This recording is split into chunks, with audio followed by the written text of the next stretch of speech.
लोग शुरू करते हैं अपना। होमवर्क दिए थे शायद, कर लियो? Yes sir. Yes sir. किसी में कोई में डाउट है? सर एक्सरसाइज 2 का 9 और 10।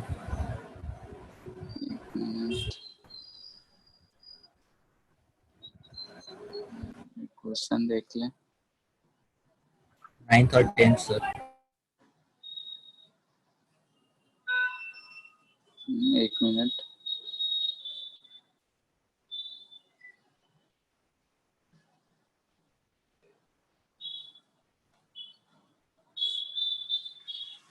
एक्सरसाइज 2 का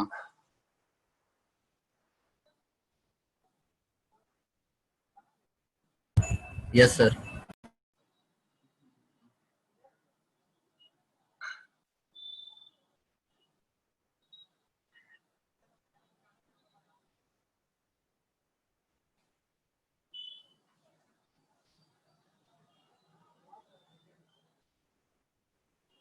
एक्सरसाइज 2 जब क्वेश्चन नंबर 9 में थोड़ा सा मिसप्रिंट है।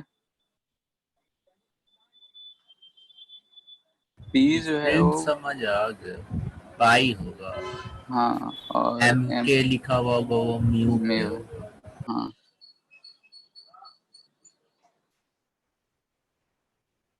हाँ, तो फर्स्ट वाले में क्या दिक्कत है? एक ऐसा सर्कल में हमको मूव करना है, ठीक है, और हमसे पूछ रहा है वर्क डन बाय फ्रिक्शन कितना होगा, ये पूछ रहा है। फ्रिक्शन जो लग रहा होगा हमारा म्यू के इनटू एन लग रहा होगा, ठीक है।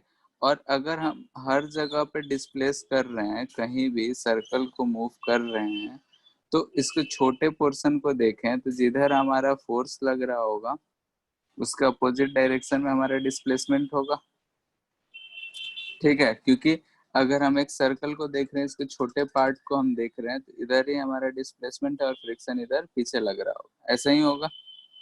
यानी कि हर जगह पे डिस्प्लेसमेंट हमारा जो होगा वो क्या हो जाएगा, ये सर्कल वाला पूरा पोर्शन और फ्रिक्शनल फोर्स लग रहा होगा। तो फ्रिक्शनल फोर्स इतना है, और जो इसके फोर्स जिधर लग रहा है उसके अलोंग हम छोटा छोटा डिस्प्लेसमेंट को अगर हम जोड़ रहे हैं, ये सारे डिस्प्लेसमेंट को अगर हम जोड़ दें तो हमको क्या मिल जाएगा, इसका सरकमफ्रेंस जो कि 2 पाई r होगा। तो इतना डिस्प्लेसमेंट हो रहा है, ये फोर्स लग रहा है, दोनों का डायरेक्शन अपोजिट है, तो वर्क डन क्या लिखेंगे, माइनस म्यू के एन इंटू 2 पाई r। बात समझ आया? Yes sir. ठीक है। 10th में क्या है?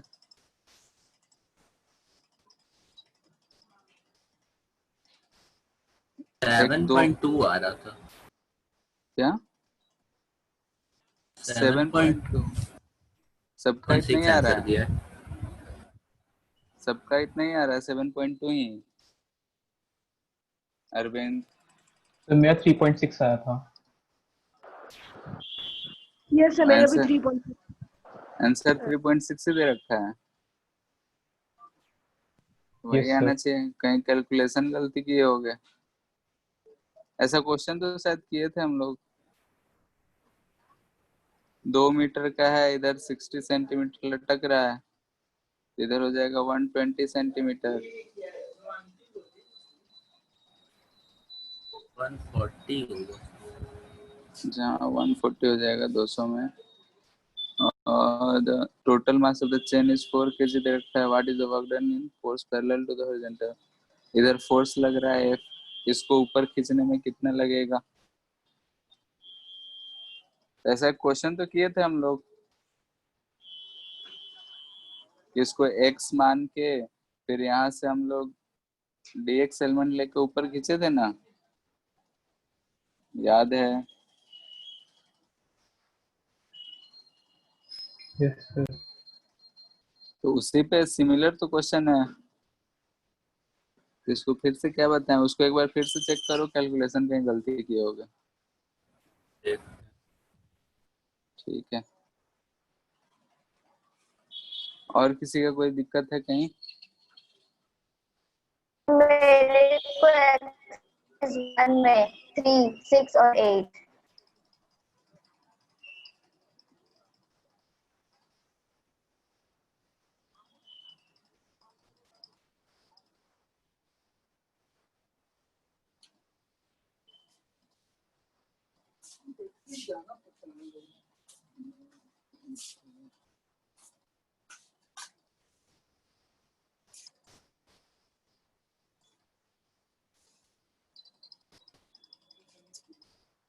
कौन सा बोले? ज्योत्सना, 3। आवाज कट रहा है तुम्हारा। एक्सरसाइज 1 का 3 यस सर। और 6 और 8। 8 का सर आंसर ही नहीं आ रहा है, हमको लगता है गलत दिया हुआ है। देख लेते हैं। थर्ड वाले में n similar block slab of cubical shape of edge are lying on the ground. बाकी सबके पास भी है, चेक करो 3।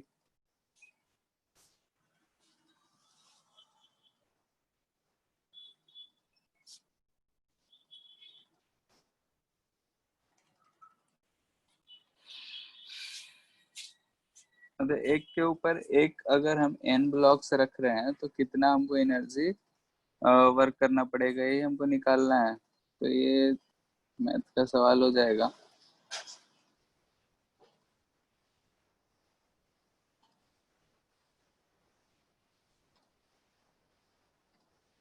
ऐसा है, मान लेते हैं अगर फर्स्ट को रखेंगे तो इसका जो विड्थ है कितना दे रखा है,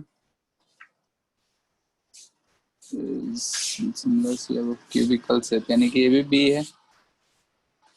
ठीक है, यानी कि फर्स्ट को रखने में हमारा जो लगेगा mg/b/2। ठीक है, ऐसे ही सेकेंड को रखने में उसका भी मास तो m ही होगा, b+b/2 आएगा। ठीक है, थर्ड को mg b/2 क्यों होगा सर? जैसे अगर कोई भी एक ब्लॉक है तो इसका सेम मास जो होगा कहाँ पे कंसेंट्रेटेड होगा, इसके बीच में। ठीक है, सेंटर ऑफ मास जो हम लोग आगे चल के नेक्स्ट चैप्टर में पढ़ते हैं, वो सेंटर ऑफ मास इसके सेंटर में रहेगा। सर आदित्य बोल रहा है वेटिंग में है। अच्छा,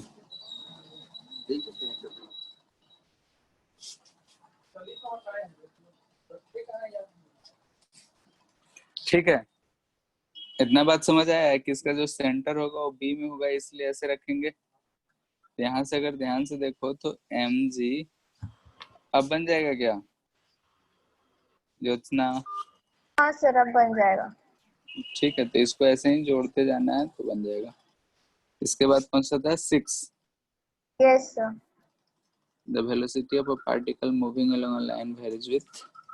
ठीक है, वेलोसिटी दे रखा है a√x, ए कांस्टेंट है। अब x जो है 0 to l जा रहा है, तो हमारा पूछ रहा है कि वर्क डन कितना होगा। वेलोसिटी पता है तो हम एक्सेलरेशन यहाँ से फाइंड कर सकते हैं क्या?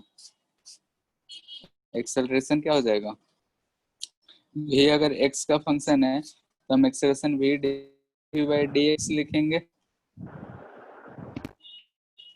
ठीक है, तो यहाँ से क्या आएगा, a√x, और फिर इसको हम डिफरेंशिएट कर रहे हैं तो d a√x/dx यही आएगा। तो इसका सॉल्व करने से √x, इसका इंटीग्रेशन ये तो बाहर आ जाएगा, तो a² 1/√x का डिफरेंशिएशन ये आएगा, ये तो कट गया, यानी कि a²/2 ये हमारा एक्सेलरेशन हो गया। तो फोर्स जो हमको पता चल जाएगा ma²/2। ठीक है, अब हम यहाँ से x को कहाँ से कहाँ ले जा रहे हैं, 0 से l।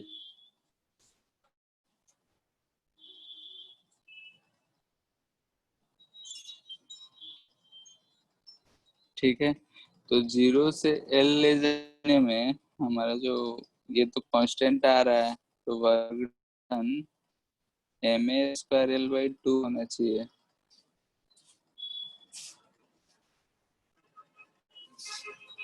तो ऑप्शन में ही नहीं है।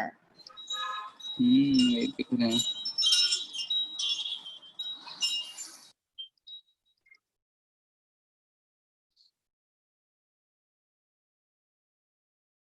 b equal to a root x acceleration by dv by dx को डिफरेंशिएट करेंगे।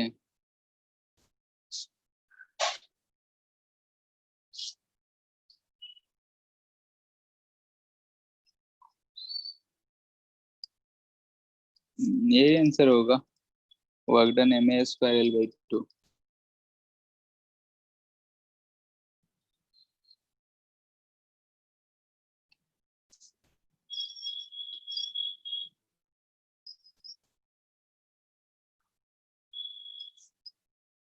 यही आ रहा है। ठीक है, दोनों तरीके से चेक करो। वर्क एनर्जी थ्योरम पढ़े थे हम लोग 9th में, work done by all forces equal to Yes, change in sir. Kinetic energy, उससे भी फाइंड करने से यही आ रहा है, इससे भी यही आ रहा है। ठीक है, ma square l by 2 he answer change कर लेना। और कौन सा था? 8 नंबर। 8 नंबर चेक कर लीजिए ना एक बार। ठीक है,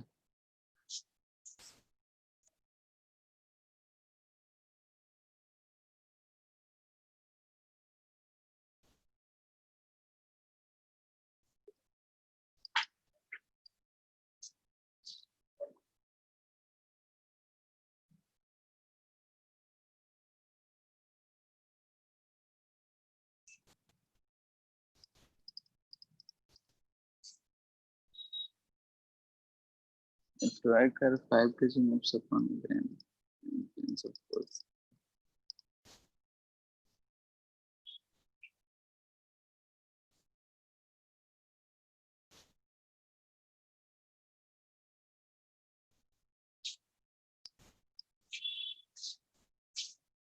ठीक है, इसको फिलहाल रहने दो क्योंकि इसमें एनर्जी कंजर्वेशन भी लग रहा है। ठीक है, जैसे कि अगर हम सॉल्व करेंगे तो इनिशियली इसका वेलोसिटी 0 है, तो वर्क डन बाय जो फोर्स आएगा वो आ जाएगा हमारा चेंज इन काइनेटिक एनर्जी, यानी कि हाफ एम भी फाइनल का स्क्वायर आएगा। ये बात समझ में आया? ये हमारा आ Yes, जाएगा sir. जब तक कि x जब है 11 तक आएगा। अब हमको पूछ रहा है कि वर्टिकल कितना जाएगा, तो वर्टिकल ये जितना एनर्जी है उतना ही खर्च करेगा, तो mgh इतना होगा। यहाँ से h जो आ जाएगा वो आ जाएगा v फाइनल जो भी आएगा उसके square by 2 into v square by 2g answer आएगा हमारा। ठीक है, एनर्जी कंजर्वेशन थोड़ा बहुत जानते हो, था ना शायद 9th में भी। Initial energy equal to final energy. Yes, sir. Yes, हाँ, sir. तो इनिशियली उसके पास काइनेटिक एनर्जी इतना होगा, फाइनल जब वो हाइट पे पहुंच जाएगा तो उसके पास ये h हाइट गया, यहाँ वेलोसिटी 0 हो जाएगा, तो काइनेटिक एनर्जी रहेगा नहीं, और यहाँ सिर्फ इसके पास काइनेटिक एनर्जी है, तो जो काइनेटिक एनर्जी है वही उसके पास पोटेंशियल एनर्जी होगा। दोनों को इक्वेट करके हाइट फाइंड कर लेंगे, और भी फाइनल फाइंड करने के लिए work done by force equal to क्या होगा? Change in kinetic energy. अब इनिशियल काइनेटिक एनर्जी 0 है, तो जो भी वर्क होगा वो फाइनल काइनेटिक एनर्जी के बराबर होगा। अब वो वर्क कैसे फाइंड करोगे? एफ एक्स कर्व दे रखा है, ठीक है, इधर एफ है इधर एक्स है, तो एफ एक्स कर्व का एरिया जो देता है वो क्या देता है? वर्क होता है। यहाँ से हम वर्क फाइंड कर लेंगे। ठीक है, वही वर्क, तो फिर उतना करना क्या है? ये जो वर्क आ गया हमारा एरिया, वो आ जाएगा 100 इंटू 11/2, और यही क्या हो जाएगा? Mass into 10 into h. 1022 h equal to 11 metre नहीं है? ऑप्शन में भी नहीं। 9.8 यूज करेंगे तो 10+।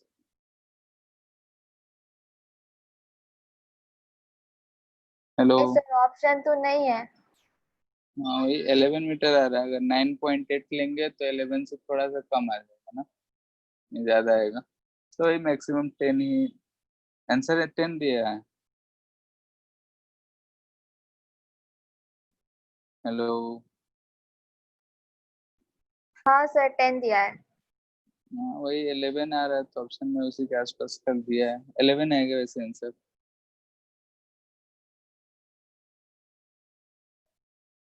और कोई?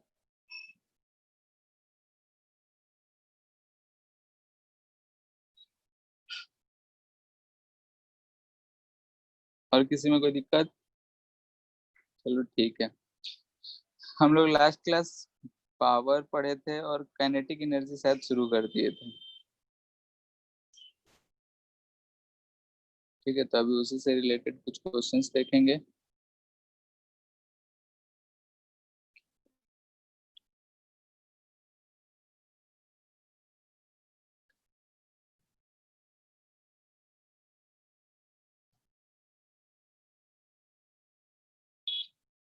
आगे से हम सोच रहे हैं क्वेश्चन बोलेंगे, तुम लोग लिख लेना, क्योंकि क्वेश्चंस लिखने में टाइम जो है ज्यादा बर्बाद होता है। ठीक है, और शॉर्ट फॉर्म में क्वेश्चंस लिखेंगे। पूरा क्वेश्चन लिखने में मतलब 4-5 क्वेश्चन लिखने में ऐसे ही टाइम जा रहा है। तो ठीक है, तो शुरू करने से पहले एक चीज हम कहेंगे कि लास्ट क्लास का जो एक क्वेश्चन था ऐसा, यू वेलोसिटी से हम फेंके थे एंगल थीटा पे, ऐसा गया था। ठीक है, जो हम लोग को एवरेज वेलोसिटी फाइंड करना था, एवरेज पावर। इंस्टेंटेनियस होगा। ठीक है, यहाँ से यहाँ तक के बीच में जो हम बोले थे कि इंस्टेंटेनियस था कि पॉजिटिव होगा या निगेटिव, तो इंस्टेंटेनियस ही था। एक चीज था ना कि एवरेज पावर हम लोग फाइंड किए थे किसी भी टी टाइम पे। मान लेते हैं कि यहाँ पे टी टाइम है, तो इस टी टाइम पे एवरेज पावर कितना होगा 0 से टी तक। तो हम लोग ये हाइट फाइंड किए थे और बोले थे कि mgh जो होगा वर्क होगा डिवाइडेड बाई टी। याद है? Yes sir. जिसको हम लोग लिखे थे एच सर ऊपर है तो माइनस माइनस, MGH। हाँ माइनस एम जी, और एच आ गया था हमारा you sine theta T minus half G T square by T, ये आया था। सर टी ठीक है, छूट गया। ठीक है, अब यही आया था। अब हम लोग जो है इसमें शायद पूछे थे कि वेलोसिटी से निकाल सकते हैं कि नहीं। तो लास्ट क्लास जैसे हम बोले थे कि power is equal to force into velocity भी होता है। अब इसको एवरेज निकालना है तो यहाँ पे हम लोग एवरेज यूज कर लेंगे तो हमारा काम हो जाए। ठीक है, वहां पे हम लोग इंस्टेंटेनियस वेलोसिटी रख रहे थे इसलिए नहीं आ रहा था। अब एवरेज वेलोसिटी क्या होता है, तो हम लोग v1 प्लस v2/2 लगते हैं, यही एवरेज होता है क्या? तो इनिशियली कितना है, सिर्फ y डायरेक्शन का चेक कर रहे हैं क्योंकि y में ही फोर्स है, तो इनिशियल जो है वो है u साइन थीटा आई कैप, और फाइनल जो है u साइन थीटा आई कैप माइनस जी टी। ठीक है, जी टी आई कैप पूरा डिवाइड बाई टी। तो यहाँ देखो ध्यान से क्या आ जा रहा है, u sign theta minus half G T, यही आ जा रहा है क्या? Yes sir.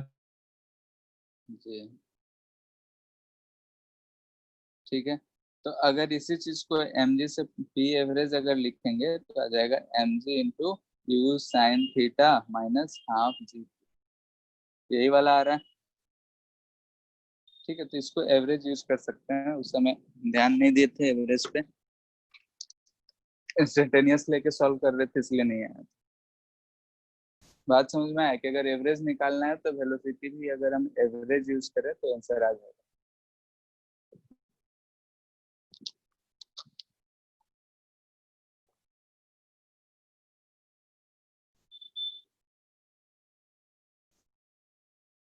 ठीक है, इसमें कोई दिक्कत कंफ्यूजन?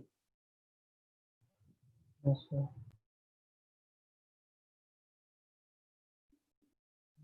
ठीक है, फिर हम लोग काइनेटिक एनर्जी शायद कर रहे थे तो उसी से रिलेटेड क्वेश्चन देते हैं। काइनेटिक एनर्जी का सब चीज शायद लिखा दिए थे, क्वेश्चन एक किए थे,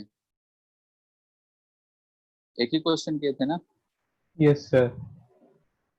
21% इंक्रीज कर दिए थे काइनेटिक एनर्जी पर। हाँ 10%। ठीक है, तो काइनेटिक एनर्जी का ही क्वेश्चन करते हैं।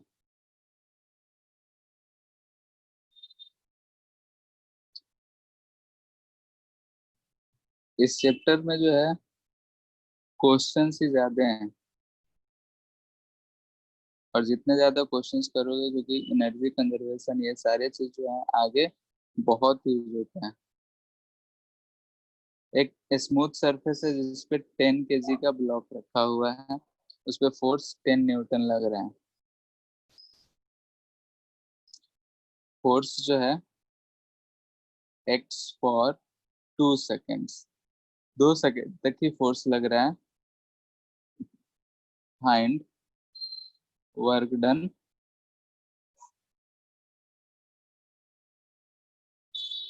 By force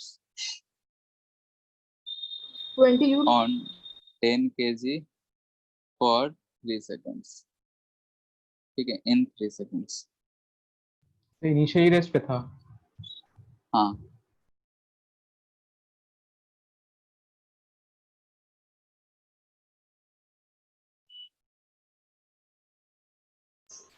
22 joule. 22 नहीं नहीं नहीं 22 नहीं है, एक सेकंड सर।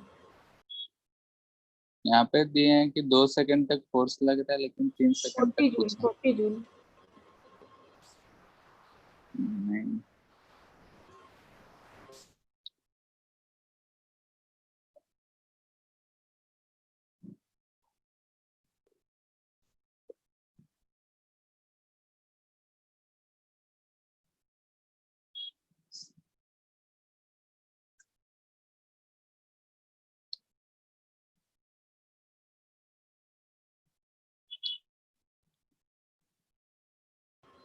40 जूल ही लग रहा है सर।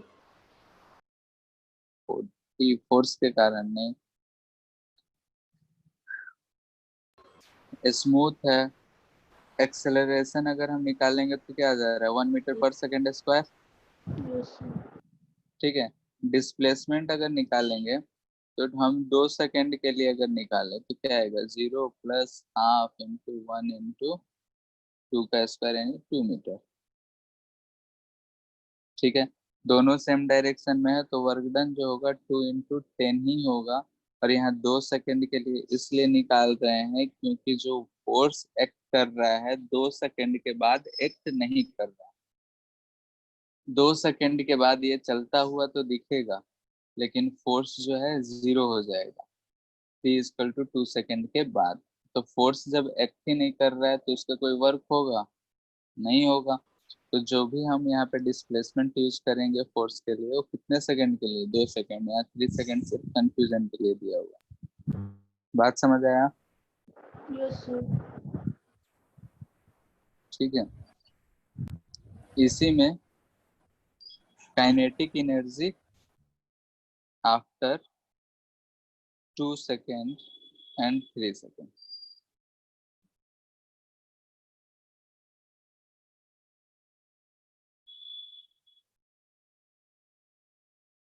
तो फोर्स कितने देर लगेगा? क्या फोर्स कितने देर के लिए एक्ट करेगा? फोर्स तो यहाँ लिखा हुआ है ना, force act for 2 second. Force 2 second के बाद एक्ट नहीं कर रहा है, तो जो हमारा फोर्स वर्क कर रहा होगा वो 2 सेकंड तक ही किया होगा। 2 सेकंड के लिए 20 जूल होगा। तो दोनों के काइनेटिक 20 जूल होगा। दोनों के लिए 20 ही आ रहा है। Yes sir. हाँ वेलोसिटी तो सेम ही रहेगा जब कोई फोर्स नहीं लग रहा है तो 3 सेकंड में। ठीक है, 2 सेकंड तक, यानी कि अगर ब्लॉक यहाँ है, u तो 0 है, T=2 सेकंड पे इसका वेलोसिटी कितना आ जाएगा, 2 2 मीटर मीटर्स पर पर सेकेंड। सेकंड। ठीक है, अगर हम T=3 सेकंड पे भी लिखें, इसके बाद तो कोई फोर्स लग नहीं रहा है, स्मूथ है, तब भी ये कितना से जा रहा होगा, 2 मीटर पर सेकंड से ही जा रहा होगा। तो यहाँ पे अगर काइनेटिक एनर्जी लिखेंगे तो ये भी लिखेंगे half mv² half into 10 into 2 का स्क्वायर जो कि आ जाएगा 20 जूल। यहाँ भी क्या आएगा 20 जूल। ठीक है, यहाँ से तो ध्यान से दिख रहा हो वर्क से भी कर सकते हैं ना। क्या? हाँ वर्क अभी हम उसी पे जा रहे थे, अभी वो डिस्कस नहीं किए हैं तो इसलिए नहीं बोल रहे। वैसे हम लोग जानते हैं कि वर्क एनर्जी थ्योरम 9 से पढ़ते आ रहे हैं, तो उसमें कोई दिक्कत नहीं है। ठीक है, तो यहाँ पे वर्क एनर्जी थ्योरम पे ही हम जा रहे थे कि जितना जैसे कि यहाँ पे काइनेटिक एनर्जी गेन हुआ ब्लॉक को, और जितना वर्क करा था फोर्स ने सेम डायरेक्शन में है, तो जितना फोर्स ने वर्क किया उतना ही काइनेटिक एनर्जी क्या हुआ बॉडी में गेन हुआ। ठीक है, इसी चीज को हम लोग बोलते हैं work energy theorem. Work energy theorem, ठीक है, थ्योरम है। जैसे कि अगर हम यहाँ पे एग्जांपल ले रहे हैं, एक ब्लॉक है, ठीक है, इस पे अगर हम इधर की तरफ फोर्स लगाए, कुछ डिस्प्लेसमेंट डी चला, तो जो वर्क डन बाय फोर्स था वही क्या आया अभी, जैसा कि हम पिछले क्वेश्चन में देखें तो वही आया। इनिशियली काइनेटिक एनर्जी 0 लिए थे तो चेंज इन काइनेटिक एनर्जी हम बोल रहे हैं। यानी कि जितना फोर्स ने वर्क करा, यानी कि फोर्स का जो कंपोनेंट डिस्प्लेस करा वर्क करने में, उतना ही हमारा काइनेटिक एनर्जी आया पिछले से सॉल्व किए तो।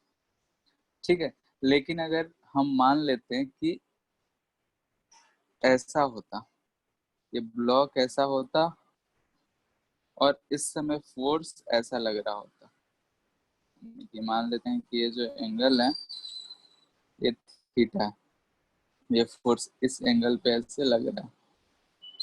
ठीक है, इसको डी डिस्प्लेस करें तब क्या होता, सोच के बताओ। हाँ कंपोनेंट होता, और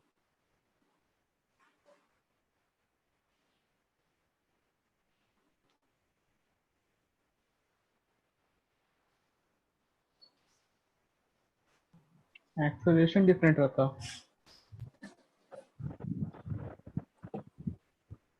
ये वर्क और काइनेटिक एनर्जी का हम रिलेशन पूछ रहे हैं। सेम रिलेशन रहता। चलो देखते हैं, जैसे कि अगर हम इसको इधर की तरफ मान रहे हैं, ये एंगल थीटा होगा, इधर एफ कॉस थीटा और इधर की तरफ एफ साइन थीटा। ठीक है, तो वर्क डन में कौन सा कंपोनेंट भागीदारी होता, साइन थीटा। वर्क डन में एफ साइन थीटा जो होता वो नॉन जीरो होता, और work done by F cos theta जो होता वो 0 होता। ठीक है, और अगर हम इस पार्टिकल को बोल रहे हैं वेलोसिटी कोई प्रोवाइड कर सकता है, तो कौन सा कंपोनेंट कर सकता है, एफ साइन थीटा या F cos theta? F sine theta. ठीक है, यानी कि वर्क डन वही करा, और यही कंपोनेंट है जो it can provide velocity to the block. ठीक है, ब्लॉक को यही जो है कंपोनेंट वेलोसिटी प्रोवाइड कर सकता है, एफ कॉस थीटा प्रोवाइड नहीं करेगा। यानी कि जो कंपोनेंट वर्क किया वही कंपोनेंट क्या कर रहा है, वेलोसिटी भी प्रोवाइड कर रहा है। ऐसा ही बस समझने के लिए ही 2-3 एग्जांपल ले रहे हैं। ये ब्लॉक है, मान लेते हैं किसी स्पीड v से जा रहा था और इधर फोर्स लगा रहे हैं। ठीक है, तो ये जो फोर्स वर्क करता है इसमें वो क्या करता, निगेटिव वर्क करता।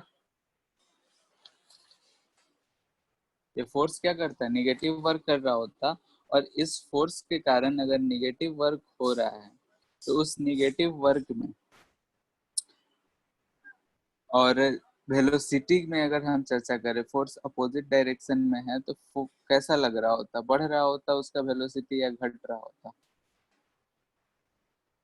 घट रहा होता। यानी कि फोर्स जो है इस केस में डिक्रीजेस वेलोसिटी, यानी कि हम बोल सकते हैं कि मोशन को रिटार्ड कर रहा होता। यानी कि सिंपली अगर हर केसेस में देख रहे हैं कि जहाँ पे जो कंपोनेंट वर्क कर रहा है वही कंपोनेंट वेलोसिटी भी प्रोवाइड कर रहा है। यहाँ पे अगर फोर्स इधर लग रहा होता किसी वेलोसिटी v से जाता तो इस v में कोई चेंज आता क्या? बोलो। No, no sir. सर। नहीं No, sir. आता। ये क्या होता है, कांस्टेंट ही रहता और वर्क डन बाय एफ यहाँ 0 होता। यानी कि हर केसेस में हम देख रहे हैं कि जो फोर्स है वो जो काम कर रहा है, यानी कि जहाँ पे जो फोर्स का कंपोनेंट वर्क कर रहा है वही कंपोनेंट रिस्पॉन्सिबल है वेलोसिटी को चेंज करने में। ठीक है, तो यहाँ से हम बोल सकते हैं पहला पॉइंट, ठीक है, इसी चीज को बोल रहे हैं कि अगर नेट फोर्स जो कॉज कर रहा है स्पीड को इंक्रीज कर रहा है, पॉजिटिव वर्क कर रहा है, जो चीज जो फोर्स का कंपोनेंट वेलोसिटी यानी कि स्पीड बढ़ा रहा है वही वर्क कर रहा है, जो कंपोनेंट स्पीड नहीं बढ़ा रहा है वो वर्क नहीं कर रहा है। यानी कि हम इसको अगर लैंग्वेज में बोल सकते हैं कि जो भी फोर्सेस किसी भी बॉडी पे वर्क कर रहा है, पॉजिटिव वर्क कर रहा है तो उसका वेलोसिटी बढ़ा रहा है, निगेटिव वर्क कर रहा है तो उसका वेलोसिटी घटा रहा है। इतना कंक्लूजन हम निकाल सकते हैं इन सब एग्जांपल से। ठीक है, तो हम बोल सकते हैं कि component of force net of force which increases velocity will do positive work। ठीक है, जो इंक्रीज कर रहा है वो पॉजिटिव वर्क कर रहा है। अगर यहीं पे हम कर दे कि डिक्रीजेस, तो यहाँ स्लेस लगा के लिख ले रहे हैं निगेटिव वर्क करेगा। एक ही में दोनों स्लेस यहाँ पे है, यानी कि अगर जो वेलोसिटी डिक्रीज करेगा वो निगेटिव वर्क करेगा, जो इंक्रीज करेगा वो पॉजिटिव वर्क करेगा। ठीक है, दो स्टेटमेंट की जगह एक ही लिख ले रहे। बात समझ में आया? तो जो नेट फोर्स, हाँ, अगर नेट फोर्स से जो वर्क अगर 0 रहा तो वेलोसिटी भी कांस्टेंट रहेगा। यानी कि इसको ऐसे बोल सकते हैं,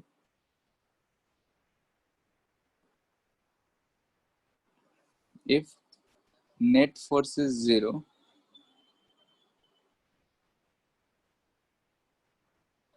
एंड डज नो वर्क, ठीक है, अगर कोई भी वर्क नहीं करेगा then speed will be constant. यानी अगर नेट फोर्स 0 रहा या फिर कोई भी अगर जो फोर्स है अगर वर्क नहीं कर रहा है तो उसका स्पीड कांस्टेंट रह रहा है। ठीक है, और हम पढ़े हैं कि स्पीड के कारण जो एनर्जी होता है उसको काइनेटिक एनर्जी कह रहे हैं। तो यहाँ स्पीड से रिलेट कर रहे हैं, इसका मतलब हम काइनेटिक एनर्जी का ही चर्चा कर रहे हैं। ठीक है, यानी हम बोल सकते हैं कि अगर वर्क पॉजिटिव हो रहा है तो स्पीड बढ़ रहा है, यानी कि उसका काइनेटिक एनर्जी बढ़ रहा है। अगर वर्क निगेटिव हो रहा है यानी कि स्पीड कम हो रहा है, यानी कि जो हम कह सकते हैं कि उसका काइनेटिक एनर्जी घट रहा है। अगर कोई वर्क नहीं रह रहा है तो स्पीड कांस्टेंट रह रहा है। स्पीड कांस्टेंट रहने का मतलब काइनेटिक एनर्जी में कोई चेंज नहीं हो रहा।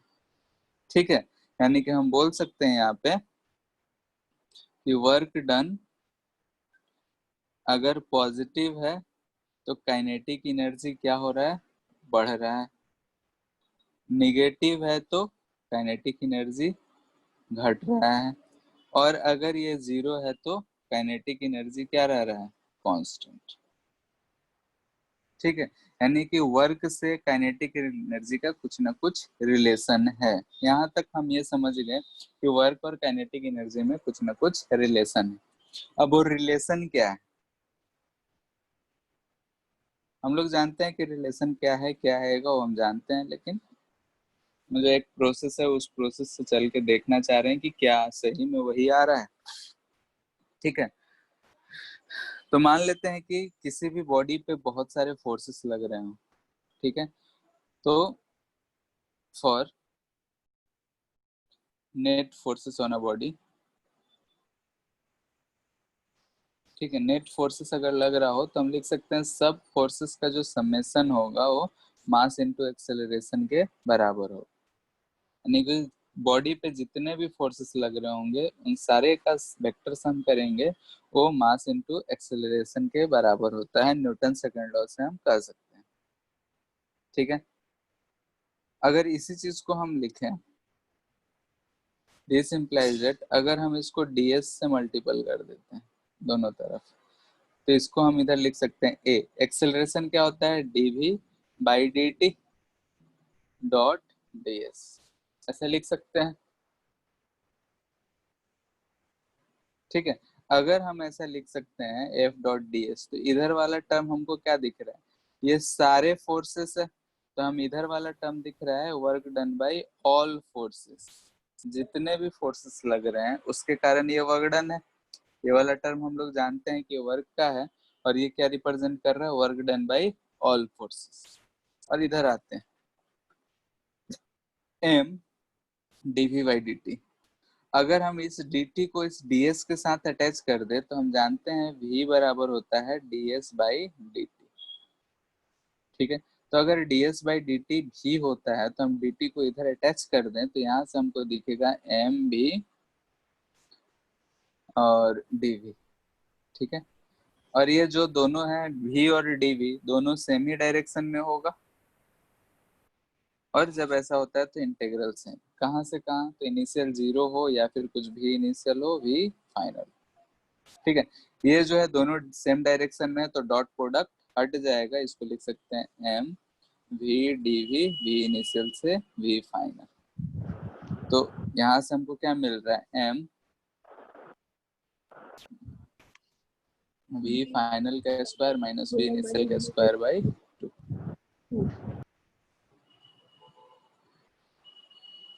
क्या मिल रहा है, इसको हम ऐसे इसको लिख सकते हैं हाफ, ऐसे लिख लेते हैं half m b final square minus half m भी इनिशियल का स्क्वायर, यानी कि final kinetic energy minus initial kinetic energy. ठीक है, तो इसको लिख सकते हैं kinetic energy final minus kinetic energy initial, जिसको हम लोग लिखते हैं डेल्टा के। ठीक है, तो ये जो चीज आया, ये रिलेशन आया, इसी रिलेशन को बोलते हैं हम लोग वर्क एनर्जी थ्योरम, कि जितने भी फोर्सेस बॉडी पे लग रहे होंगे सारे फोर्सेस के कारण जो वर्क होगा, ठीक है, वो चेंज इन काइनेटिक एनर्जी के बराबर होगा। ठीक है, तो इसको हम बोल सकते हैं that is sum of work done by all forces, जितने भी फोर्सेस बॉडी पे लग रहे होंगे। क्या ऊपर कीजिए ना, थोड़ा सा देखना है। ठीक है, यहीं पे यस सर,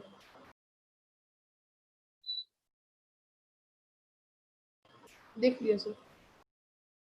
ठीक है, तो sum of work done by all the forces, जितने भी फोर्सेस एक्ट कर रहे होंगे on a particle is equal to change in kinetic energy। ठीक है, यानी कि जितने भी किसी बॉडी पे जितने भी फोर्सेस एक्ट कर रहे होंगे उनके कारण जितने भी वर्क हो रहा हो, positive work, negative work, zero work, जो भी वर्क, सारे का अगर हम सम कर देंगे साइन के साथ तो चेंज इन काइनेटिक एनर्जी के बराबर होगा, final kinetic energy minus initial kinetic.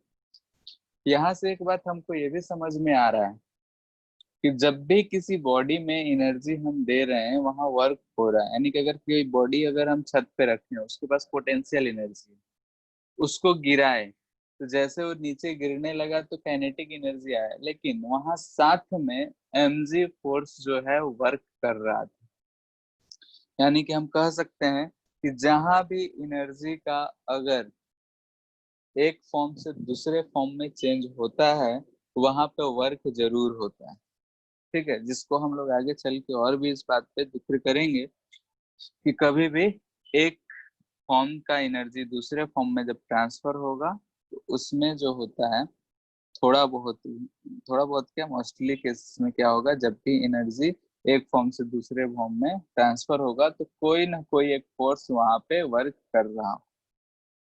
ठीक है, यहाँ पे क्या देख रहे हैं कि जितने भी फोर्सेस उस पर जो वर्क कर रहे हो चेंजिंग काइनेटिक एनर्जी के बराबर।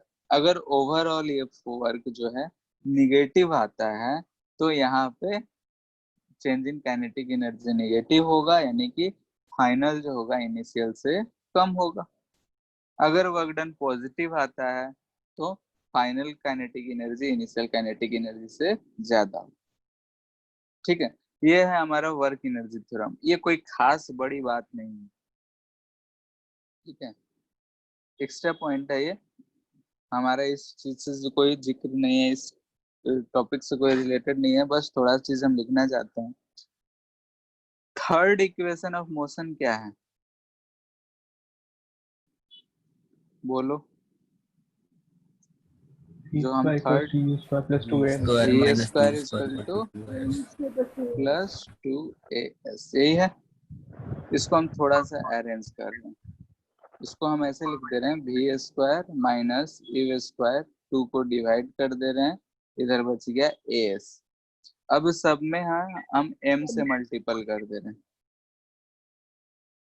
ठीक है, इधर ये क्या दिख रहा है, काइनेटिक एनर्जी फाइनल दिख रहा है, काइनेटिक एनर्जी इनिशियल दिख रहा है, एम ए फोर्स होता है इनटू डिस्प्लेसमेंट यानी वर्क डन दिख रहा है। यानी हम लोग ये चीज जो है वर्क एनर्जी थ्योरम बचपन से यूज करते आ रहे हैं, भले कह नहीं रहे थे कि वर्क एनर्जी थ्योरम ही। ठीक है, हाँ ये चीज है कि ये वाला इक्वेशन जो है हम कांस्टेंट एक्सेलरेशन के लिए ही यूज करते हैं। ठीक है, इसलिए हम लोग वहां पे वर्क एनर्जी थ्योरम बार बार नहीं कर रहे थे कि ये वर्क एनर्जी थ्योरम है, क्योंकि इसका एक लिमिटेशन है। ये जो इक्वेशन है सिर्फ कांस्टेंट एक्सेलरेशन के लिए है, और यहाँ एम ए लिख रहे हैं तो जितने भी फोर्सेस आ रहे होंगे F net into m a क्या आता है किसी भी बॉडी का, जो भी एफ नेट होता है, तो एफ नेट इंटू एस जो है वर्क डन हो गया। यानी कि हम लोग आज तक जो ये इक्वेशन यूज कर रहे थे ये वर्क एनर्जी थ्योरम का ही एक पार्ट था, जो हम लोग आज तक उस चीज से बोले नहीं लेकिन यूज करते हैं। ठीक है, b square equal to a square plus 2s जो आता था वो वर्क एनर्जी थ्योरम ही था। हाँ, यहाँ पे लिमिटेशन ये है कि एक्सेलरेशन कांस्टेंट होना चाहिए, क्योंकि ये इक्वेशन जो है वैलिड है सिर्फ किसके लिए, कांस्टेंट एक्सेलरेशन। इतना बात में किसी को दिक्कत?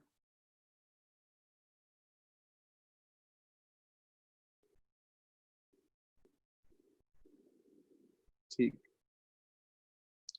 यानी कि हम कह सकते हैं कि किसी भी बॉडी पे अगर हम वर्क कर रहे हैं, अगर चलता हुआ बॉडी है उसको रोक रहे हैं, यानी कि उस पर फोर्स लगा के हम रोक रहे होंगे, तो जब हम रोक रहे होंगे तो उसका वेलोसिटी डिक्रीज कर रहा है, यानी काइनेटिक एनर्जी को क्या कर रहे हैं, लॉस हो रहा है, काइनेटिक एनर्जी में लॉस हो रहा है, और लॉस करने के लिए भी कोई ना कोई वर्क हमको करना पड़ रहा है। ठीक है, तो ये था कुछ हमारा वर्क एनर्जी थ्योरम से। अगर इस पे हम कुछ क्वेश्चंस करें तो एक दो क्वेश्चंस कर लेते हैं। ठीक है, एक क्वेश्चन हम लोग बहुत पहले बिना एथी के किए हैं, यहाँ एनर्जी मेथड लगा के करो देखो। मान लेते हैं कि ये हमारा कार है, ठीक है, ये इधर जा रहा है 20 मीटर पर सेकेंड से, सरफेस जो है रफ है। ठीक है,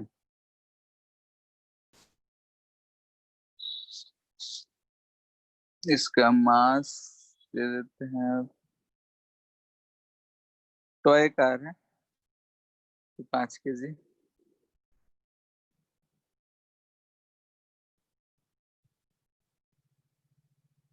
ठीक है, इट स्टॉप्स, टॉय कार के लिए 5 kg ज्यादा नहीं हो गया?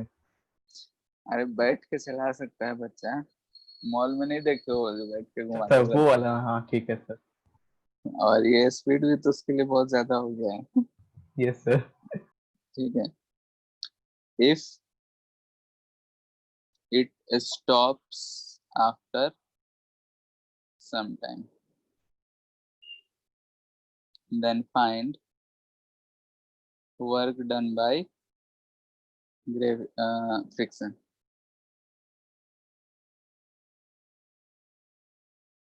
ठीक है, बोल रहे कुछ देर के बाद ये रुक जाता है तो वर्क डन बाय फ्रिक्शन इतने इंटरवल में कितना होगा, और कुछ इन्फॉर्मेशन नहीं दे रखा है तो क्या करेंगे।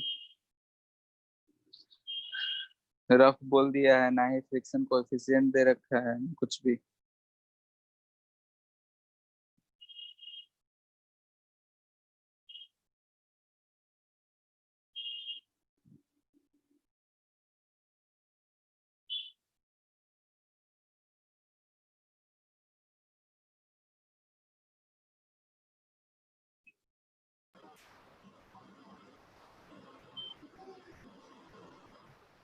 -1 किलो जूल। ठीक है, देखते हैं आंसर, हमको भी नहीं Yes. पता है। -50 म्यू। म्यू दिया कहाँ है? Work done by friction mu n s लिखते, यही लिखते हैं,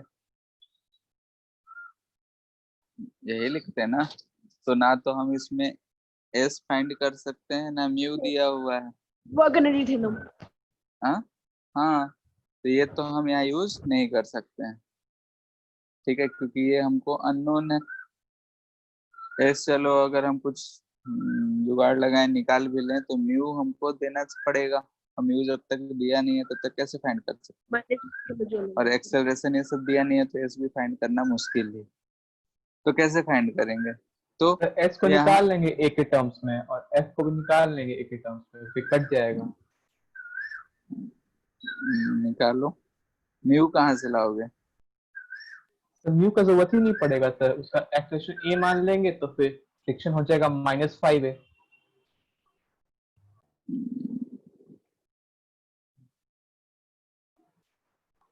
मतलब वर्क डन निकालना है हमको, तो force into yes sir, displacement करोगे ना, यस सर। तो फोर्स के लिए तो ये चाहिए ना।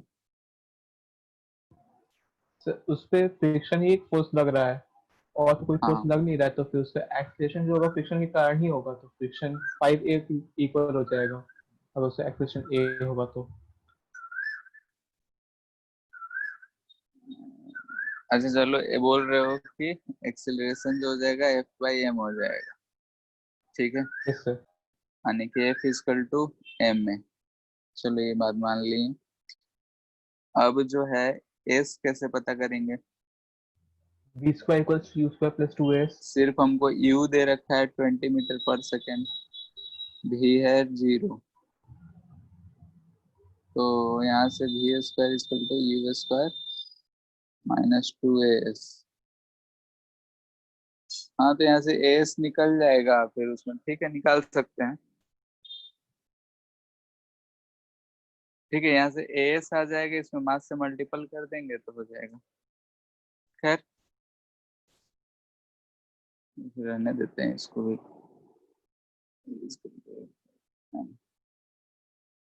यहाँ से एस आ जाएगा, और ये जो आ जाएगा इसको लिख सकते हैं हम एम ए एस, जो होगा हमारा वर्क डन होगा। खैर इसमें थोड़ा सा कैलकुलेशन हो गया। दूसरा एक मेथड है, तो लिख लो इसको भी, method 1। Method 2 work energy theorem, यानी work done by all forces equal to change in kinetic energy लिख लो।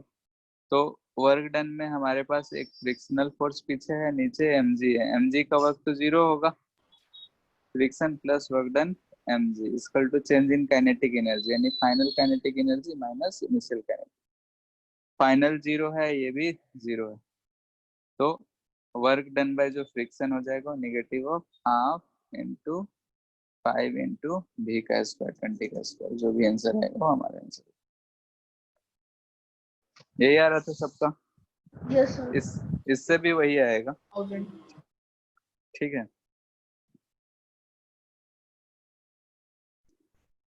एक क्वेश्चन और देखते हैं इसी टाइप का।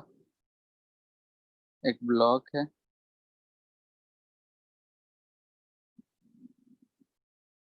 ये हाइट h हाइट तक इसको, यहाँ पे ब्लॉक है, इसी को हम यहाँ से रिलीज कर रहे हैं,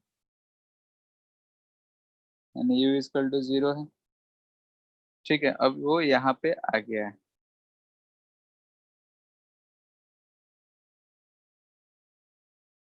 सवाल है find work done by air resistance. ठीक है, अगर हम किसी भी ऑब्जेक्ट को गिराते हैं तो एयर उसको रेजिस्ट कर रहा होता है, रोकता है गिरने से। तो एयर रेजिस्टेंस कितना वर्क करा होगा ये हमको बताना है। अब यहाँ कैसे निकालेंगे? आसान है।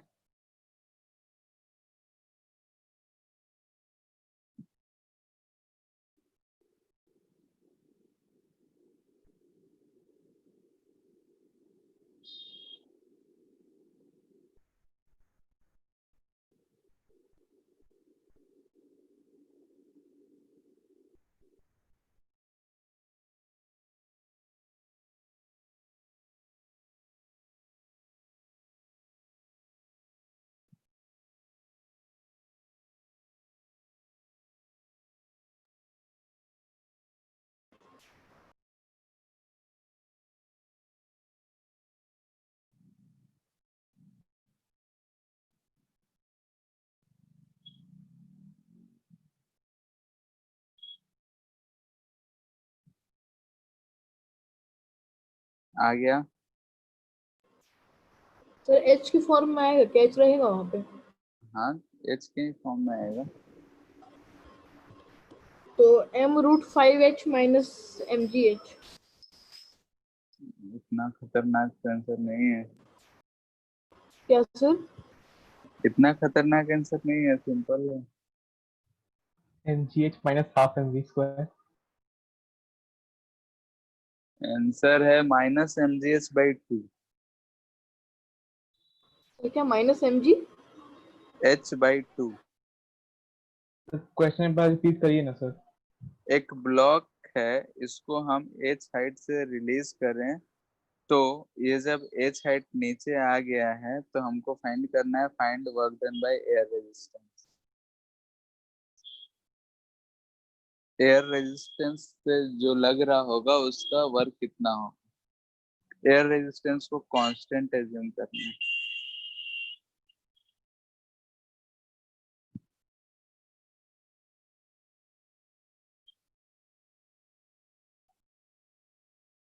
जैसे कि अगर ब्लॉक है नीचे आ रहा होगा तो नीचे का mg लग रहा होगा। एयर रेजिस्टेंस किधर लग रहा होगा? इधर इसका वेलोसिटी है। ऊपर की ओर। ऊपर। एयर रेजिस्टेंस ऊपर लग रहा होगा, हम बोल देते हैं एयर रेजिस्टेंस। ठीक है, एयर रेजिस्टेंस ऊपर लग रहा है। अब इसको कहाँ से कहाँ तक आना है? मान लेते हैं यहाँ से यहाँ तक आया, और ये जो डिस्टेंस टेबल करना है h डिस्टेंस टेबल करना है। तो यहाँ पे हमारे पास दो फोर्सेस हैं, तो work done by mg plus work done by resistive force r ही लिख रहे हैं, equal to change in kinetic energy लगा लेते हैं। ठीक है, यहाँ पे अगर ध्यान दो तो एयर रेजिस्टेंस के बारे में हमको कुछ भी नहीं कहा है, तो हम फोर्स निकाल नहीं सकते हैं। mg का तो वर्क निकाल लेंगे, इसका कैसे निकालेंगे? तो हम ये चीज निकाल सकते हैं। तो ये कितना है, नीचे ही आ रहा है, तो mgh plus wr equal to change in kinetic energy. तो जब ये ब्लॉक h हाइट नीचे आया होगा तो यहाँ पे इसके पास वेलोसिटी कितना होगा बताओ? ये वेलोसिटी है कितना आ जाएगा? √2gh। √2gh। gh। तो इनिशियल काइनेटिक एनर्जी कितना है इसके पास? 0। 0 फाइनल जो आ जाएगा हाफ m इंटू √2gh। इसका स्क्वायर कर देंगे तो 2gh माइनस 0। 0 आ जाएगा। हो जाएगा तो भैया। माइनस mgh/0 आ जा रहा है। सर अगर मतलब एक्चुअली इसका जो होगा वेलोसिटी वो √2gh से थोड़ा कम होगा, तो आप उसका कुछ वैल्यू दे दीजिएगा, तब हम लोग निकाल लेंगे। ये रूट u से अगर हम गिराएंगे, अच्छा स्पीड ग्राउंड विथ स्पीड दे रखा है। ठीक है, ये दे रखा है कि हीट विथ स्पीड बिना दिए हुए नहीं आएगा। वो तो हम लोग एयर रेजिस्टेंस को नेग्लेक्ट करके ही ना निकाल देते। यहाँ भी रूट GH दे रखा है, ये गिवन है। ठीक है, अब हो जाएगा, यहाँ G आ जाएगा, तो ये जो वर्क डन बाई R आ जाएगा माइनस आ गया सर। Half mgh। ठीक है, यही छूट गया था। दे रखा है, अगर हम लोग एयर रेजिस्टेंस को नेग्लेक्ट करते थे तब ना √2GH आता था।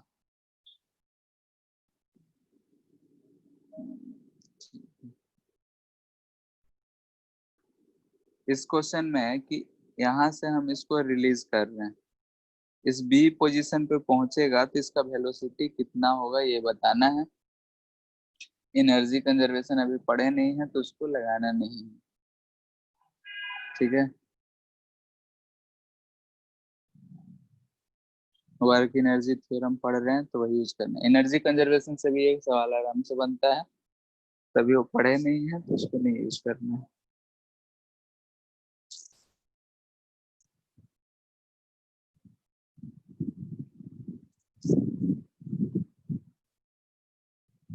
सर 2GL दोनों का स्क्वायर रूट √2GL, ठीक है।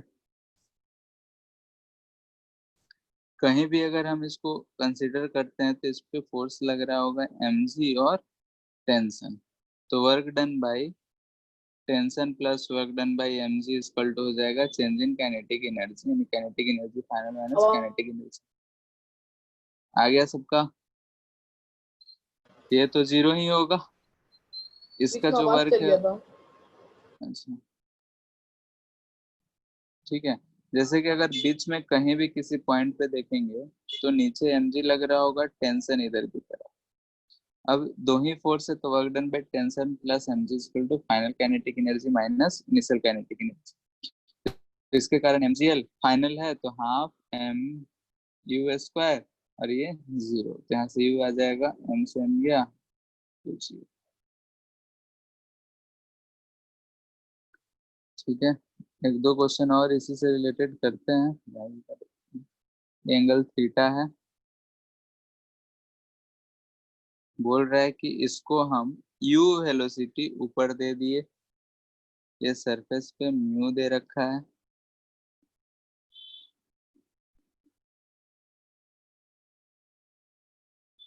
ये इधर जाके यहाँ पे स्टॉप हो जा रहा है, यहाँ पे वेलोसिटी स्टॉप हो जा रहा है, ये x डिस्टेंस, x क्या होगा वो फाइंड करना है।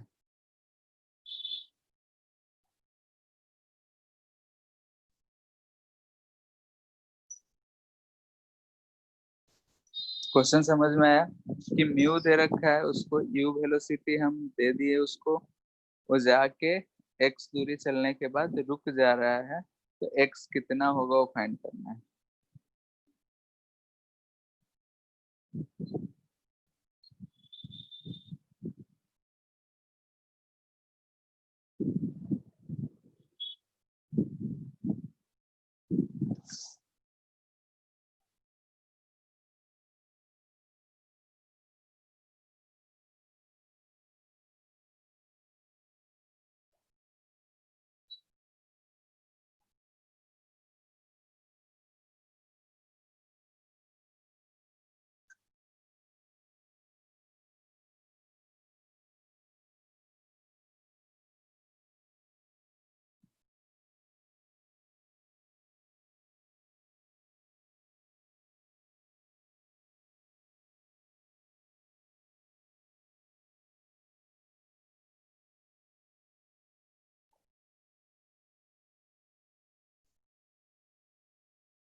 √2g mu cos theta plus sin theta।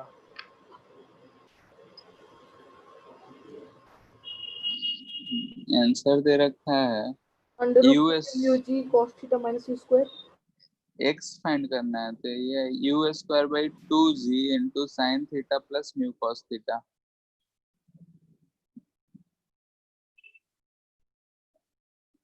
Yes sir, वही है। Yes sir. ठीक है।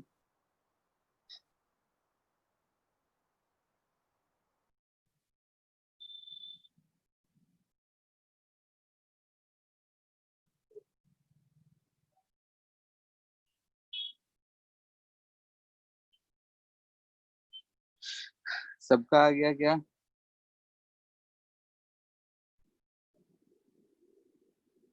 इस पे जो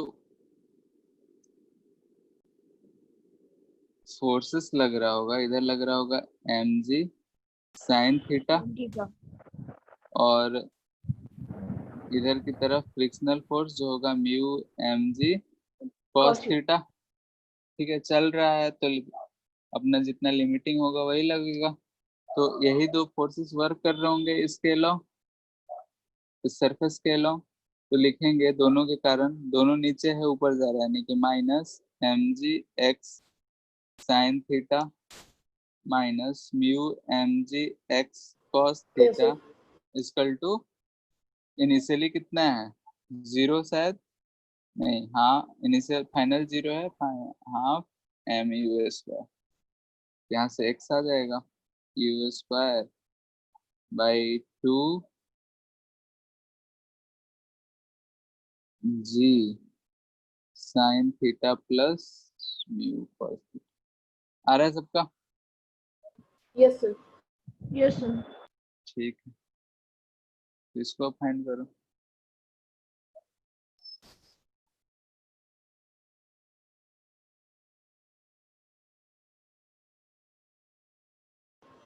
सर सब्जेक्टिव एग्जाम में मतलब कि कुछ दूसरा आंसर आया हो जो कि सही है तो उसमें देगा ना मार्क्स, मतलब कि एग्जैक्ट वही। सब्जेक्टिव कहाँ का? स्कूल में? हेलो आदित्य, आवाज गया फिर से। Aditya yes sir. कहाँ चला जा रहा है बीच बीच में? और स्कूल एक के ही एग्जाम की बात कर रहे हो? हाँ हाँ सर। हाँ, तो उसमें स्टेप वाइज लिखना पड़ेगा, जितना स्टेप सही रहेगा उतना मार्क्स मिलेगा। और साइंस का एग्जाम है टू द पॉइंट, 5 नंबर का भी है, 5 लाइन में आंसर एग्जैक्ट हो गया वही तो आंसर लाना होगा सर। क्या आंसर अगर वो लाओगे तो ज्यादा मार्क्स मिलेंगे, नहीं तो लास्ट में जो आंसर होता है उसमें तो कटेगा ही मार्क्स फिर।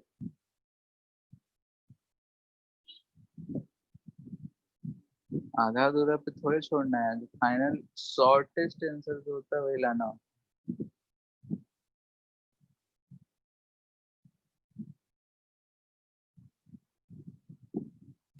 फिर WET का full form? Work energy theorem.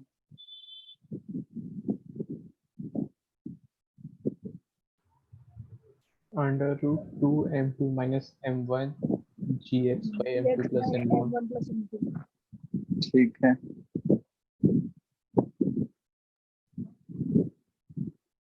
Answer लिख दे रहे हैं, सबका आ जाएगा क्या?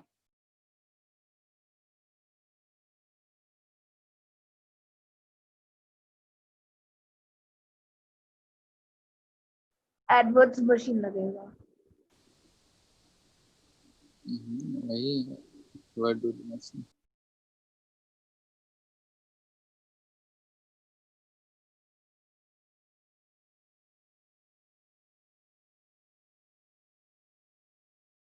बाकी लोग का आ जाएगा।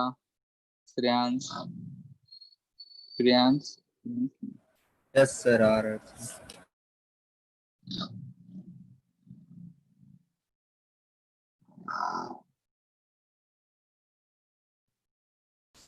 ठीक है, तब तक जो लोग कर लिए हम आंसर लोग, लिख दीजिए सर।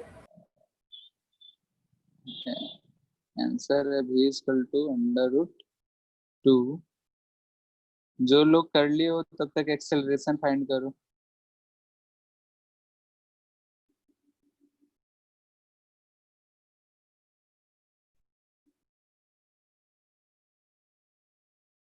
आंसर सबको पता होगा एक्सेलरेशन का। m2 ये आ minus रहा m है। Because M2G. m2 minus m1 by m1 plus m2 into v.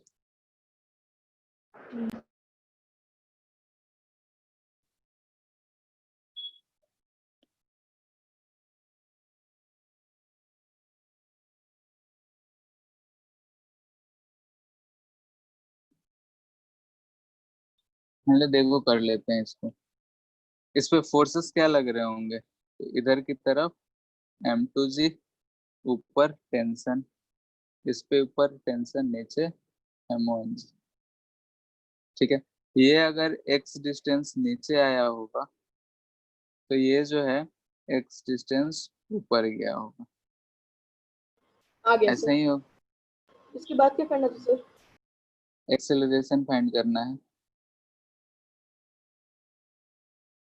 Tension की वजह से जो है वर्क तो ऐसे ही 0 हो जाएगा, तो work done by tension system plus work done by mg system equal to होगा change in kinetic energy of system. Speed तो सेम ही रहेगा, ये हम 0 कह दे रहे हैं क्योंकि हम लोग पहले पढ़े हैं दोनों इक्वल एंड अपोजिट होगा, 0 हो जाएगा, ये लिख रहे हैं।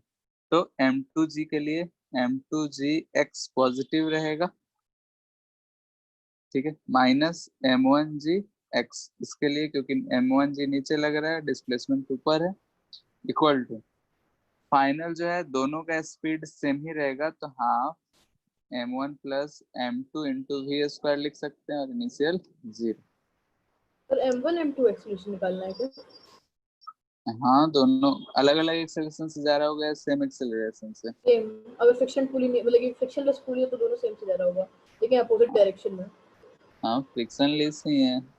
तो मास M2 नीचे जा रहा होगा, M1 ऊपर जा रहा होगा सेम एक्सेलरेशन से, जो कि M2 minus M1 by M1 plus M2 into G। हाँ, वही आता है नेट डिराइविंग। डायरेक्ट आ जा रहा है।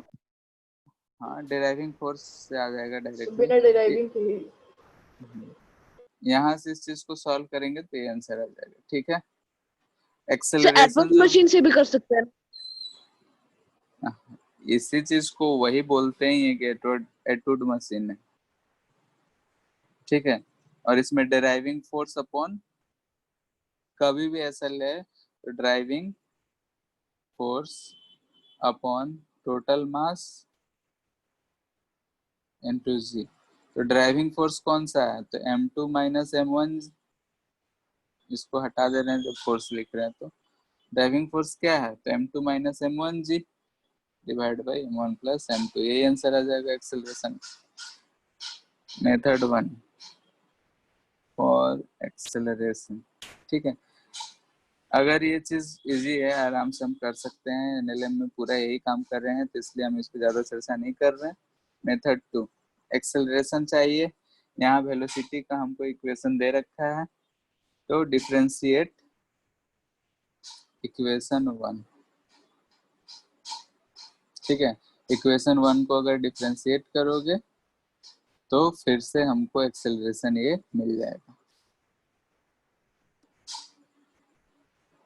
ठीक है। तो डिफरेंशिएट कर लेना with respect to x, time मत कर लेना, विथ रिस्पेक्ट टू एक्स।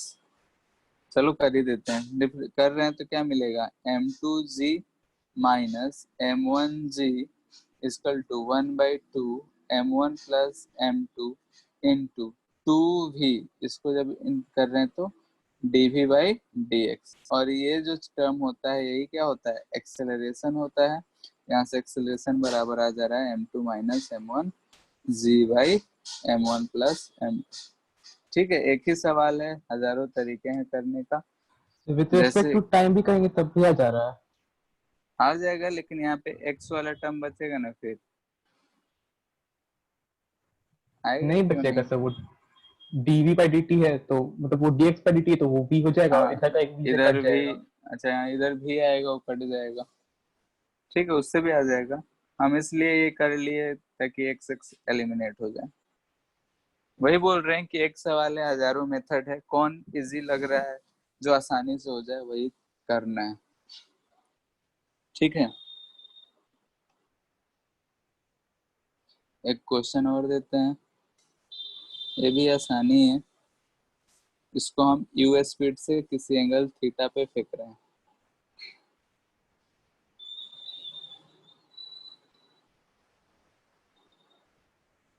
इतना बड़ा ऑब्जेक्ट है।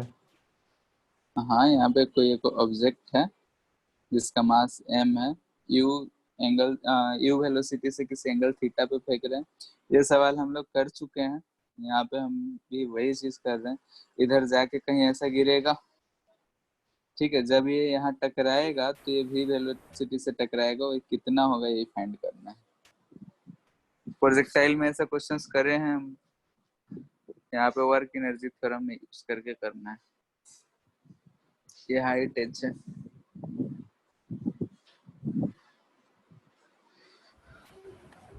हेलो हाँ, सर, क्वेश्चन रिपीट करिएगा, साउंड चल गया था एक आपका। एक ऑब्जेक्ट है m मास का, u वेलोसिटी से किसी एंगल थीटा पे h हाइट से फेंक रहे हैं, तो ग्राउंड पे जाके टकराएगा, यस सर। और वो कितने स्पीड से टकराएगा वही हमको बताना है। √/u² + ρg। आंसर तो सबको पता है, हम लोग पहले भी कर चुके हैं। कहीं भी फोर्स जो लग रहा होगा सिर्फ mg फोर्स लग रहा है, तो work done by mg, mgh equal to final half mv square minus initial half mu square, यही आएगा। तो देखो ध्यान से, v बराबर कितना आ जा रहा है, u स्क्वायर प्लस 2gh का अंडर।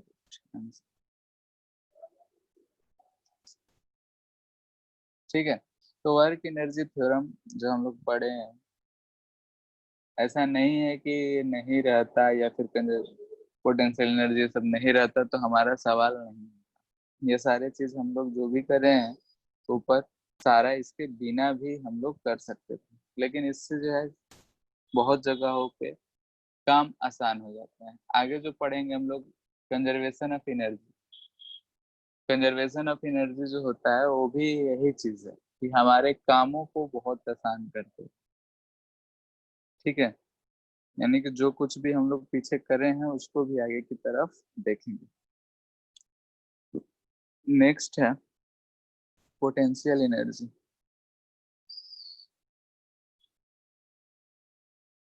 ठीक है, पोटेंशियल एनर्जी क्या होता है? तो पोटेंशियल एनर्जी क्या होता है उसके बारे में थोड़ा बहुत समझ लेते हैं, फिर इसको लिखेंगे डिफिनेशन में सब चीज। जैसे कि मान लेते हैं कि हमारे पास एक स्प्रिंग, ठीक है, ऐसा एक स्प्रिंग है ऐसा, ठीक है। अगर हम इसको फर्दर एक्सटेंड कर दें और यहाँ एक ब्लॉक को जोड़ दें, ये इसका नेचुरल लेंथ कहते हैं। स्प्रिंग सब के बारे में तो स्प्रिंग से मुलाकात हो गया है ना तुम लोग को एनएलएम में? Yes sir. Yes sir. तब ठीक है, ये इसका नेचुरल लेंथ है। ये हम इधर इसको x एक्सटेंड कर दिए हैं, x एक्सटेंड करे हैं यहाँ पे, और यहाँ पे अभी पकड़ के रखे हुए, ठीक है। अब अगर हम इस जगह पे इसको छोड़ दें, रिलीज कर दें, तो ये इधर की तरफ भागेगा, ठीक है। तो अब सवाल ये उठ रहा है कि वो क्यों भागेगा? Inertia of rest. हम तो छोड़ दिए, इनर्शिया से यहाँ से क्या रिलेशन है बोलो? स्प्रिंग अपने इनिशियल पोजीशन पे रहना चाहेगा जहाँ पे पहले था। हम मोशन थोड़े कर रहा है, इनर्शिया क्या आप कहता खींचे है? ना। अच्छा सुनो, इनर्शिया क्या कहता है कि अगर कोई बॉडी रेस्ट में है तो रेस्ट में ही रहेगा, मूव कर रहा है तो मूव ही कर रहा है। हम तो यहाँ इसको लाके फिलहाल रेस्ट पे ही रखे हैं। सर ब्लॉक के लिए नहीं, इनर्शिया का बात कर रहे हैं, स्प्रिंग के लिए। स्प्रिंग अपना जो नेचुरल स्टेट है उसी में रहना चाहेगा। स्प्रिंग की इनर्शिया का बात हो रहा था। अच्छा ठीक है, स्प्रिंग को हम लोग इलोंगेट कर रहे हैं, ठीक है। तो उसका जो इनर्शिया था, इनर्शिया कैसे चेंज हो रहा है बता? जब तक इलोंगेट हुआ, हम उसको 1 घंटे तक वहां पकड़ के रखे रहे, तब क्या होगा? उस समय भी अपने नेचुरल स्टेट पे वो अपना रिटर्न करना चाहेगा, लेकिन आप उसको पकड़ के रखें, इसलिए नहीं कर पा रहा है। हाँ तो क्यों नहीं कर पा रहा, वही सवाल है। कि आप फोर्स एक्सर्ट कर रहे हैं उसके ऊपर। चलो ठीक है, ऐसा कर सकते हैं कि उसको जो है अपना जो ओरिजिनल स्टेट था उसको आना था, ठीक है, और वो स्टेट पे क्यों आना चाहिए उसको, क्योंकि उसका इनर्शिया चेंज कर दे रहे हैं,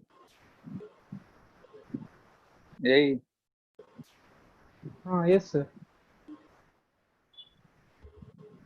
राव सर तो कुछ ऐसा सही बोलते थे। हाँ राव सर तो कुछ ऐसा सही बोलते थे कि स्प्रिंग की इनर्शिया से ये हुआ वो हुआ। पता नहीं, हम कहीं नहीं देखे हैं। एक मिनट, ठीक है, इसको देखते हैं इनर्शिया के टर्म में, क्योंकि इनर्शिया तो ये होता है कि अगर कोई बॉडी रेस्ट में है तो रेस्ट में ही रहना चाहेगा, और मोशन में है तो मोशन में रहना चाहेगा, जब तक कि उस पर कोई बाहरी फोर्स ना। तो यहाँ पे अगर हम उसको लगा के रखे हुए हैं तो रेस्ट पे ही है, छोड़ देंगे तो स्प्रिंग एक फोर्स लगाएगा और वो मूव करेगा, कह सकते हैं, ठीक है। कि यहाँ पे है, इधर की तरफ हम एफ एक्सटर्नल लगाए हैं और इधर की तरफ स्प्रिंग फोर्स लग रहा होगा, जैसे हम इसको हटा दिए तो स्प्रिंग फोर्स इसको ओरिजिनल पोजीशन पे लाएगा, ठीक है। वो इनर्शिया के टर्म में हो गया। फोर्स के टर्म में हो गया कि स्प्रिंग फोर्स लग रहा है, स्प्रिंग फोर्स है इधर की तरफ खींच रहा होगा, ठीक है। अब एक सवाल ये उठता है, जैसे कि यहाँ पे स्प्रिंग पे नहीं आके अगर इस बात पे करें, यहाँ से एक ब्लॉक को इस हाइट पे हम उठा के ले गए, तो यहाँ पे अगर हम ऐसे ड्रॉप करें, जैसे बोलते हैं कि इसमें mg फोर्स लगा इसलिए ये ड्रॉप करेगा और यहाँ हम खड़े रहेंगे तो हमारा सर फोड़ देगा। दूसरा चीज कि जब यहाँ था ये ब्लॉक तो इसके पास एनर्जी, ठीक है। क्यों? एनर्जी जो है एक ऐसा टर्म है जिसको हम लोग डिफाइन किए थे कैपेसिटी टू डू वर्क, यानी कि कार्य करने की क्षमता जो होता है, कैपेसिटी जो होता है उसी को एनर्जी कहते हैं। यानी कि अगर ब्लॉक को छत पे रखें तो उसको अगर हम जरा सा भी अगर हम उसको पुश कर दें, यानी कि फोर्स जो बैलेंस्ड है उसको बिगाड़ दे तो नीचे की तरफ जाएगा, सर फोड़ सकता है, यानी कि उसके पास एक एनर्जी है, ठीक है, जिस एनर्जी की वजह से वो कार्य कर रहे हैं। तो वैसे ही यहाँ भी हम एनर्जी के टर्म में एक्सप्लेन करना चाह रहे हैं, तो जैसे ही इसको हम एक्सपेंड करें तो यहाँ इसके पास कुछ ना कुछ एनर्जी स्टोर्ड है, जैसे ही हम इसको यहाँ से रिलीज करेंगे तो वो जो है अपना एनर्जी लूज करना चाहेगा। हमेशा ये विधि का विधान है कि कोई भी बॉडी जो होता है अपना एनर्जी लूज करके स्टेबिलिटी गेन करना चाहता है। हम लोग भी, इंसान भी अपने स्टेबिलिटी के लिए ही भागते फिर रहे हैं लोग, कि इतना कमाएंगे स्टेबल हो जाएंगे, वहां तक पहुंचे तब तक पता चला कि इतना खर्चा बढ़ गया, और इतना कमा लेंगे तो स्टेबल हो जाएंगे, और स्टेबिलिटी कभी आता नहीं है, जिंदगी भर भागते रहते हैं। वैसे ही हर बॉडी जो होता है स्टेबिलिटी गेन करना चाहता है, यानी कि उसके पास जो एनर्जी होता है वो खर्च करके रिलैक्स होना चाहता है।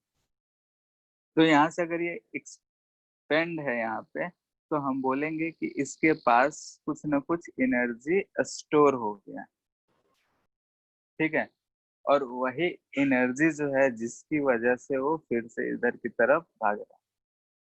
ऐसा नहीं है कि हम फोर्स वाला जो मेथड पढ़ते हैं कि स्प्रिंग फोर्स लग रहा है उसकी वजह से आ रहा है, वो गलत, ऐसा नहीं है, वो भी सही है, ठीक है। यहाँ एनर्जी का बात कर रहे हैं, ये भी सही है, जैसे कि यहाँ पे mg फोर्स लगा इसलिए आया, ये बात भी ठीक है। और दूसरा कि इसके पास एनर्जी था, जैसे छोड़े तो एनर्जी लूज जो है एनर्जी की वजह से नीचे गया ताकि उसका एनर्जी लूज हो जाए, तो ये बात भी सही है, यानी कि ये जो एनर्जी रखा हुआ था उसके पास जो एनर्जी था वो नीचे गया और लूज किया या दूसरे फॉर्म में कन्वर्ट किया। तो ऐसा हम नहीं कह रहे हैं कि फोर्स वाला मेथड कहें या फिर एनर्जी वाला, दोनों कंट्राडिक्ट करते हैं, दोनों सही है अपने अपने जगह पे। फोर्स मेथड से करो या फिर एनर्जी मेथड से करो। आगे चल के हम लोग एक एसएचएम पढ़ते हैं तो वहाँ पे फोर्स मेथड भी यूज करते हैं, एनर्जी मेथड यूज करते हैं, दोनों चीज सिमिलर है, कोई खास बात नहीं। खैर हमको यहाँ पे एनर्जी का चर्चा करना है, तो अगर हम इसको एक्सपेंड करें हैं तो छोड़ने के बाद ये इधर आ रहा है, यानी कि हम बोलेंगे कि इसके पास कुछ ना कुछ एनर्जी है जिसकी वजह से वो खुद ब खुद काम कर पा रहा है। यहाँ पे स्टोन ले गए, इतने हाइट तक इसको छोड़ दिए, फिर नीचे गिरा, हम तो नहीं गिरा है, नीचे गिरा, तो क्यों गिरा? तो हम बोलेंगे कि उसके पास एक एनर्जी था, उस एनर्जी की वजह से वो वर्क करा। ठीक है, दूसरी नजरिया से देखें तो हमको दिख रहा है कि ग्रेविटी जो है उस पर फोर्स लगा है, उस वजह से गिरा। और एनर्जी के नजरिया से बोलेंगे कि उसके पास एनर्जी था, उसकी वजह से वो गिरा। ठीक है, बैलून है, हवा भर दिए, ये इलास्टिक है तो इधर की तरफ एयर जो है फोर्स लगा रहा होगा। ठीक है, और एयर भरेंगे और एक्सपेंड करेगा। अगर इसका हम मुंह ओपन कर देते हैं तो एयर बाहर निकलने लगता है और ये आगे की तरफ मूव करने लगता है। ऐसा होता है, देखे होगे कि अगर हम बलून में हवा भर दें और अगर हम ओपन कर दें तो इधर से हवा निकलता है, आगे भागता है। ऐसा सब देखे हो? Yes yes sir. सर। ठीक है, यस सर। हाँ, तो इसको एक रीजन हम लोग ट्रस्ट दिए होंगे कि एयर जैसे आगे निकल रहा है तो उसके बदले न्यूटन थर्ड लॉ के वजह से आगे की तरफ फोर्स लगता है और वो आगे की तरफ भागता है। ऐसा बोले थे। Yes sir. हाँ, वो बात भी सही है। दूसरा, अगर एनर्जी के टर्म में बोलें तो हम अगर इसमें एयर भरे हैं तो एक्सपेंड कर रहा है, यानी कि इसके पास कुछ ना कुछ एनर्जी पोटेंशियल स्टोर हो। एनर्जी है। हाँ, और वो एनर्जी जैसे ये रिलीज हो रहा है, वो एनर्जी घट रहा है, तो एनर्जी किसी दूसरे एनर्जी में ट्रांसफर होगा, क्योंकि हम जानते हैं कि एनर्जी कभी भी ना तो डिस्ट्रॉय होता है ना ही बन क्रिएट सकता है। होता है। यानी कि वो जब मूव करने लगा, यानी कि उसके पास काइनेटिक एनर्जी में बदल रहा है। यहाँ भी ये मूव करा तो काइनेटिक एनर्जी में बदला, ये भी मूव करा तो काइनेटिक एनर्जी में बदला। ठीक है, तो ओवरऑल मिला के हमको कहीं पे ऐसा चीज दिख रहा है कि एक ऐसा एनर्जी है जो किसी कारणवश अगर हम उसको किसी उसका इस केस में क्या किए हैं, शेप चेंज कर दिए हैं, इस केस में पोजीशन चेंज कर दिए हैं, इसमें भी शेप चेंज कर दिए हैं। यानी कि किसी कारणवश अगर हम उसका पोजीशन या शेप चेंज कर रहे हैं तो उसमें एक एनर्जी स्टोर हो जा रहा है। उसी एनर्जी को हम लोग बोलेंगे पोटेंशियल एनर्जी। यानी कि जैसा कि अगर किसी बॉडी के पास मोशन है, यानी कि वो मूव कर रहा है, तो बोले कि उसके पास मोशन के कारण जो एनर्जी है वो काइनेटिक एनर्जी है, वैसे ही अगर कोई बॉडी जो है अगर अपना पोजीशन या शेप चेंज कर रहा है, उसकी वजह से जो एनर्जी है उसको बोलेंगे हम पोटेंशियल एनर्जी। ठीक है, तो पोटेंशियल एनर्जी हम लोग बोलेंगे एनर्जी या फिर capacity of doing work by virtue of capacity of doing work by virtue of virtue it's of position. its position या फिर शेप। ठीक है, शेप चेंज की वजह से या फिर पोजीशन चेंज की वजह से, अपने शेप या पोजीशन की वजह से अगर आवाज नहीं आ रही सर। सर आवाज नहीं आ रही।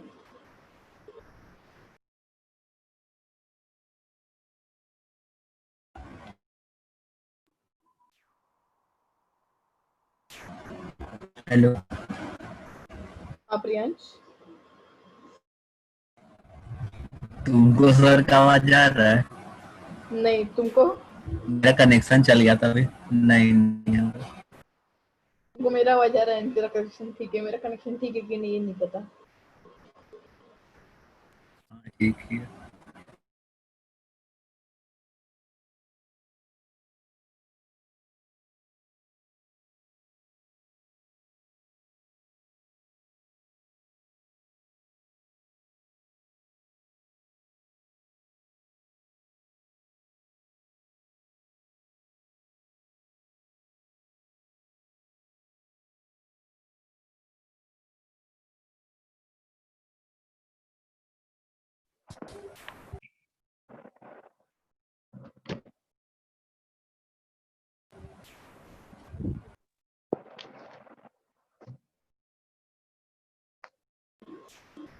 सर आवाज नहीं आ रही सर।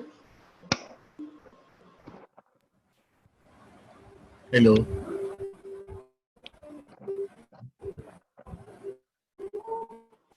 प्रियांश तुम ऑफलाइन हो। क्या? डिस्कनेक्ट हो गए सर क्या?